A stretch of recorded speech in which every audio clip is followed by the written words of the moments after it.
আসসালামু আলাইকুম ওয়া রাহমাতুল্লাহ। আজকের ভিডিওতে আমরা হায়দারে কারার শেরে খোদা হযরত আলী রাদিয়াল্লাহু তাআলা আনহু এর কেমন ক্ষমতা ছিল সে সম্পর্কে জানব। যার ঘরে ঠিকঠাক মতো খাবারই থাকত না, যে ব্যক্তি প্রায় ৩ দিন পর্যন্ত রোজা রেখে কাটিয়ে দিতেন, আবার ইফতারের সময় পানি পান করে ইফতার করতেন, কিন্তু তবুও যখন আপনারা হযরত আলী রাদিয়াল্লাহু তাআলা আনহু এর ক্ষমতা সম্পর্কে জানবেন, তখন আশ্চর্য হয়ে যাবেন। আর এজন্যই ভিডিওটি শেষ পর্যন্ত দেখুন।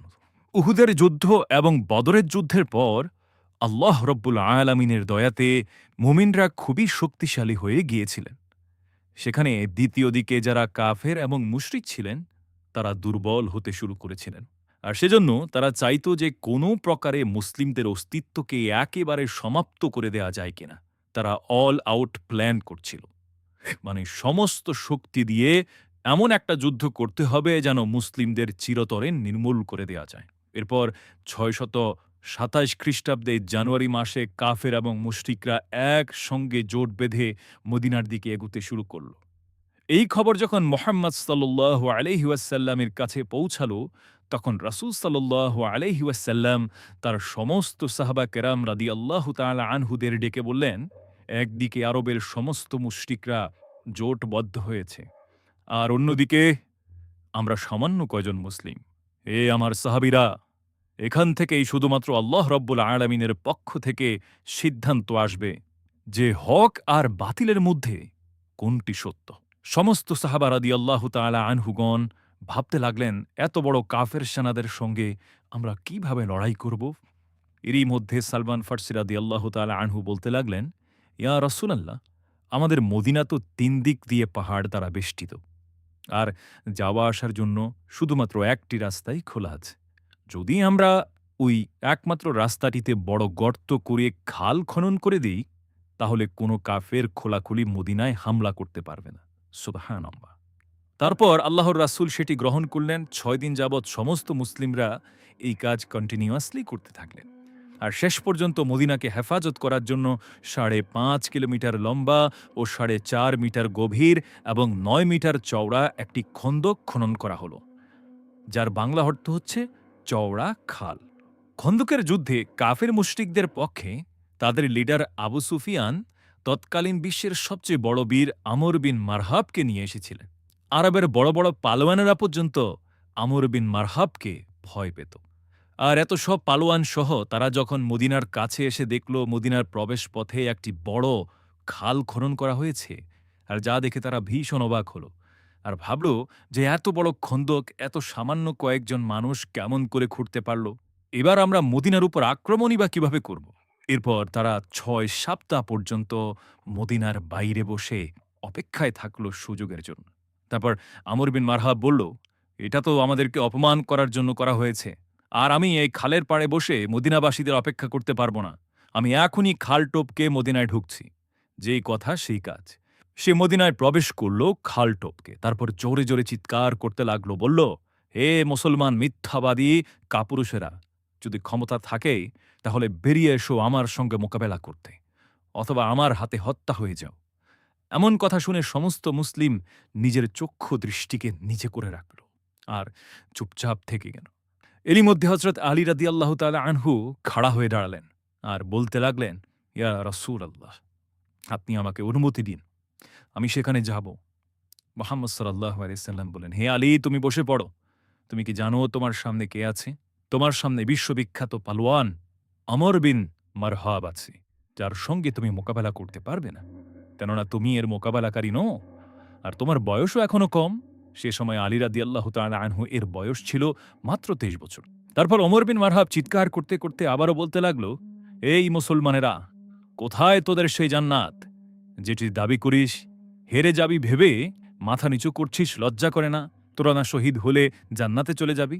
তোদের মধ্যে কি এমন একজনও নেই যে জান্নাতের সুগন্ধ পেতে চায়? মুসলিমদের মধ্যে বড় বড় বাহাদুর পালোয়ান বসেছিল, যারা কেউ লড়চড় করছিল না, সবাই চুপ ছিল। কিন্তু আবারও বসে থাকতে পারলেন না আলী রাদিয়াল্লাহু তাআলা আনহু।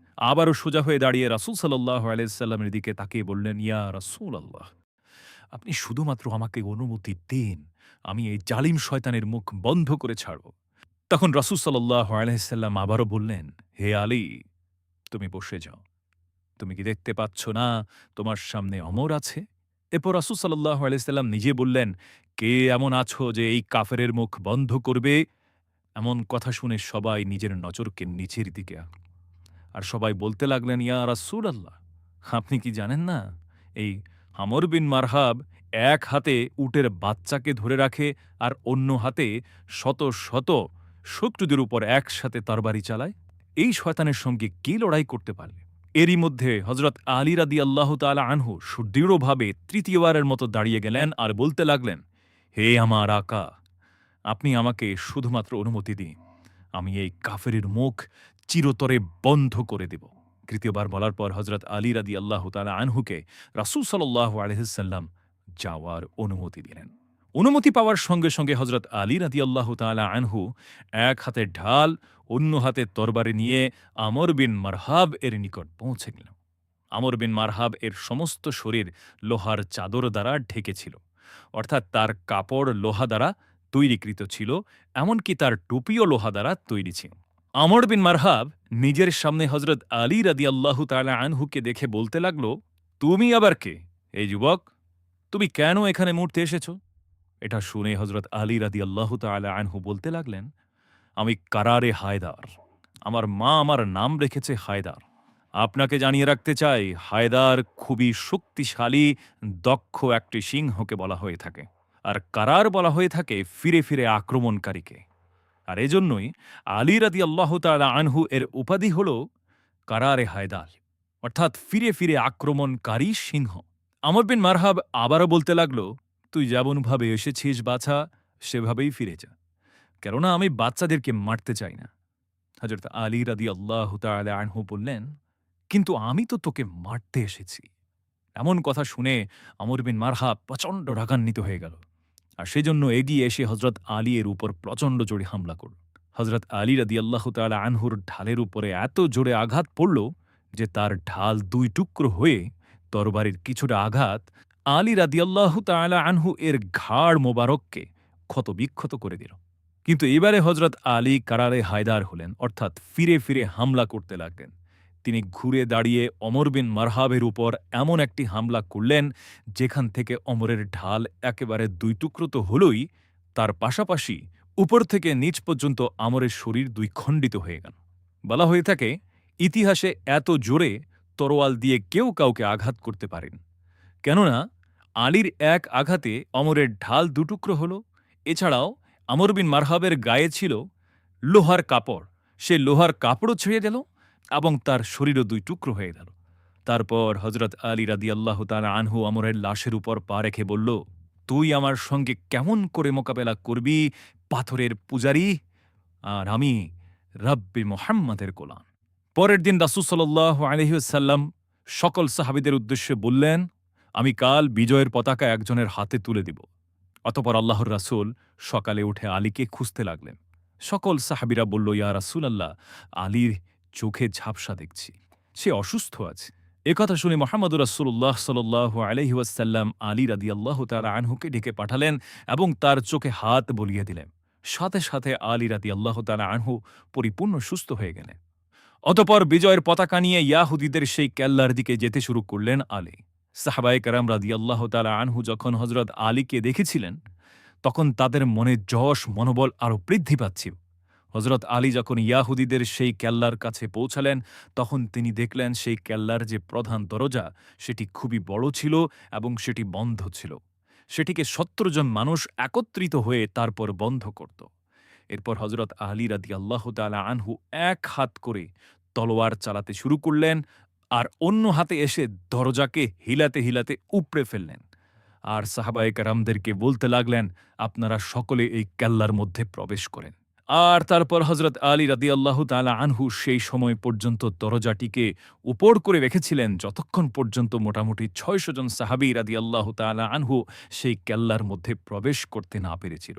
যখন সমস্ত সাহাবায়ে কেরামগণ সেই কেল্লার ভেতর প্রবেশ করলেন, তখন হযরত আলী রাদিয়াল্লাহু তাআলা আনহু সেই দরজাটিকে ছুঁড়ে ফেলে দিলেন এবং সেটি আলী রাদিয়াল্লাহু তাআলা আনহু এর কাছ থেকে কয়েক গজ দূরে গিয়ে পড়ল। তো যার শক্তি ৭০ জন মানুষের সমান ছিল, তিনিই তো শেরে খোদা আলী রাদিয়াল্লাহু তাআলা আনহু। সমস্ত যোদ্ধাদের বাহাদুরি যেখানে শেষ হতো, তখন আলী রাদিয়াল্লাহু তাআলা আনহু এর বাহাদুরি শুরু হতো। আজও মুসলিম বিশ্বের সেনাবাহিনীরা ট্যাঙ্ক, কামান থেকে শুরু করে যুদ্ধাস্ত্র, যুদ্ধ বিমান সকল কিছুর মধ্যে আলীর নাম যুক্ত করার চেষ্টা করে। সুবহানাল্লাহ। কিয়ামত পর্যন্ত সকল মুসলিম যোদ্ধাদের সর্বশ্রেষ্ঠ অনুপ্রেরণার নাম হচ্ছেন শেরে খোদা আলী রাদিয়াল্লাহু তাআলা আনহু।